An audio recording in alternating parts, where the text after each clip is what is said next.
बच्चों, कैसे हैं आप लोग। अभी पिछला जो एनपीओ के बारे में अपन ने पढ़ा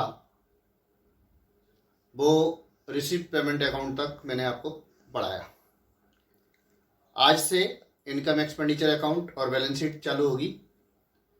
तो पहले मैं इनकम एक्सपेंडिचर अकाउंट का फॉर्मेट, उसके बाद बैलेंस शीट का फॉर्मेट समझाऊंगा। उसके बाद फिर कुछ महत्वपूर्ण जो आइटम है उन आइटम्स के बारे में डिटेल बताऊंगा। इनकम एक्सपेंडिचर अकाउंट का फॉर्मेट आपके सामने। रिसीप्ट्स एंड पेमेंट अकाउंट में मैं मैक्सिमम आइटम्स के बारे में आपको बता चुका हूं, और उस टाइम आपको बताया था कि income expenditure account profit and loss account की तरह ही बनता है। ये इसका डेबिट साइड है और ये क्रेडिट साइड है। क्योंकि इनकम एक्सपेंडिचर है तो ये एक्सपेंडिचर साइड है और ये इनकम साइड है। सैलरी में क्या क्या एडजस्टमेंट हो सकते हैं, वो एडजस्टमेंट वैसे ही होंगे जैसे आप प्रॉफिट एंड लॉस अकाउंट में मैंने पिछले चैप्टर में सिखाए थे। स्टेशनरी कंज्यूम ये कैसे निकाला जाएगा, इसका वर्किंग नोट कैसे होगा, वो मैं आपको समझाऊंगा। अभी सिर्फ फॉर्मेट बोलता जा रहा हूँ। जो मैं टिक कर रहा हूँ उनको नीचे उनका डिटेल समझाऊंगा। ऑनरेरियम मैंने आपको बताया था, बाहर के लोग जो अपना कोई शो करने आते हैं या फिर लेक्चर देने आते हैं, ये उनको दिया जाता है। आपकी ground, depreciation on fixed assets, ये सारी जो भी लिखा हुआ है आपको सब मालूम है।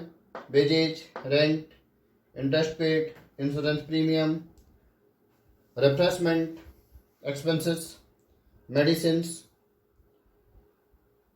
Newspaper and periodicals, loss on sale of fixed assets, audit fee. इसके अलावा और भी एक्सपेंडिचर होते हैं जो दिए होंगे, उस हिसाब से एक्सपेंडिचर है तो एक्सपेंडिचर साइड इधर लिख देना। और इसके बाद फिर इनकम साइड, सब्सक्रिप्शन, ये मेन पॉइंट है।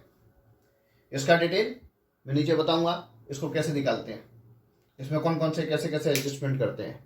Rent receipt, interest receipt, dividend receipt, government grant, जो ग्रांट गवर्नमेंट से मिलती है, यदि वो जनरल नेचर की है तो वो इनकम एक्सपेंडिचर अकाउंट में इनकम साइड में लिखी जाएगी।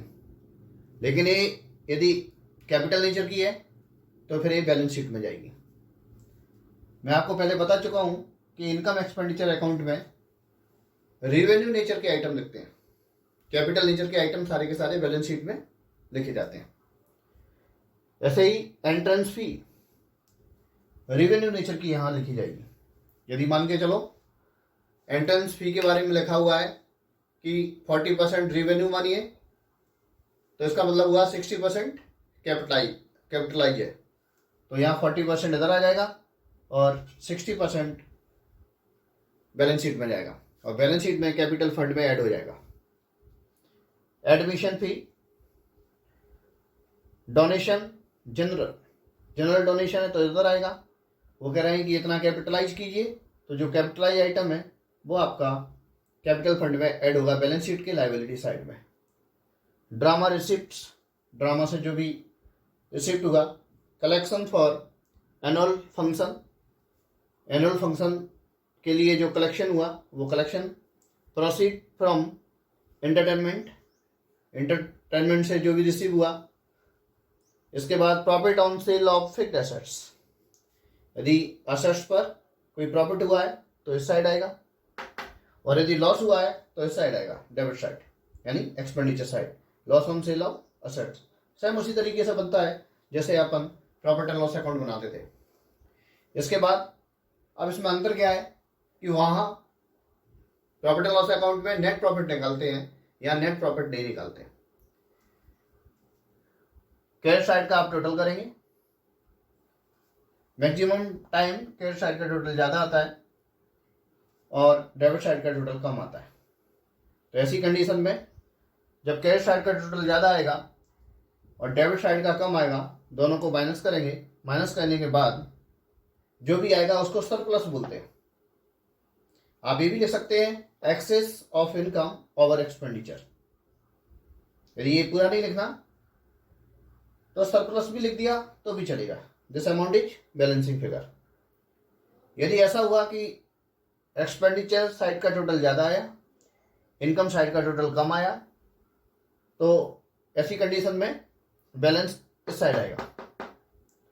जो भी बैलेंस आएगा इनकम साइड में लिखेंगे वाई excess of expenditure over income, या यदि ये नहीं लिखना है तो इतने से भी कम चल जाएगा, डेफिसिट।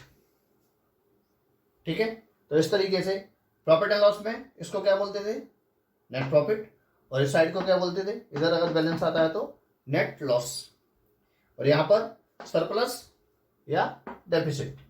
सरप्लस को और क्या लिख सकते हैं, excess of income over expenditure.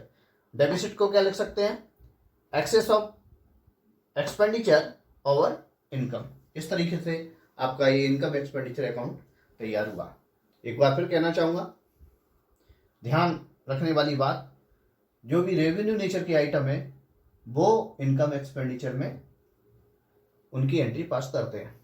Capital nature का यदि कोई आइटम है तो उसकी एंट्री इस इनकम एंड एक्सपेंडिचर अकाउंट में नहीं होगी।